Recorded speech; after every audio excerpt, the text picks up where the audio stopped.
هو ليه ما فيش حد اتكلم عن إن مصر انضمت في الفترة الأخيرة لنظام المدفوعات الأفريقي بابس؟ بس هو إيه البابس ده أصلا؟ أنا أحمد مرشد مستشار الاستثمار الأول في مصر، وجاي أقول لك إن البابس ده اختصار لبان أفريكان بيمنت أند سيتلمنت سيستم، وده نظام مدفوعات وتسوية أفريقي أطلقه الاتحاد الأفريقي مع أفريكسيم بانك في 2022. الهدف الأساسي من النظام ده هو تسهيل المدفوعات ما بين الدول الأعضاء بالعملات المحلية بدل ما نعتمد على العملات الأجنبية زي الدولار أو اليورو أو غيره. طيب هو البابس ده مهم قوي ليه؟ عشان 3 أسباب من وجهة نظري. رقم 1 تقليل الاعتماد على الدولار، وده بيخفف الضغط على الاحتياطي بتاع النقد الأجنبي وبيقلل تكاليف التجارة بين الدول الأفريقية. تاني حاجة تسريع عمليات الدفع. المعاملات بقى اللي كانت بتاخد أيام وأسابيع عشان تتسوى عند بنوك وسيطة دلوقتي هتخلص في نفس اليوم. ده غير تشجيع التبادل التجاري، لأنه بيسهل على الشركات اللي موجودة في مصر والدول الإفريقية إن هي تتعامل بشكل مباشر مع بعض. طبعا أنت هتسألني تقول لي بقول لك يا مرشد ما تديني مثال.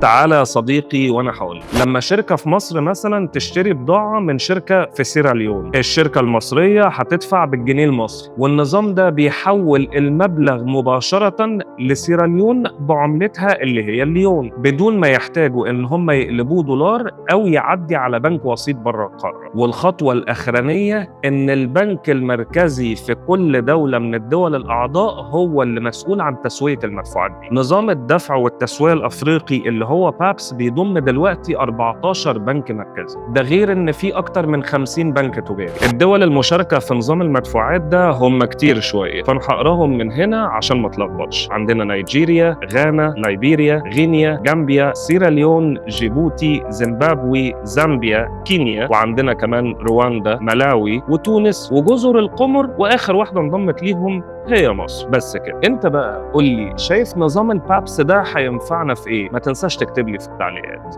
سلام.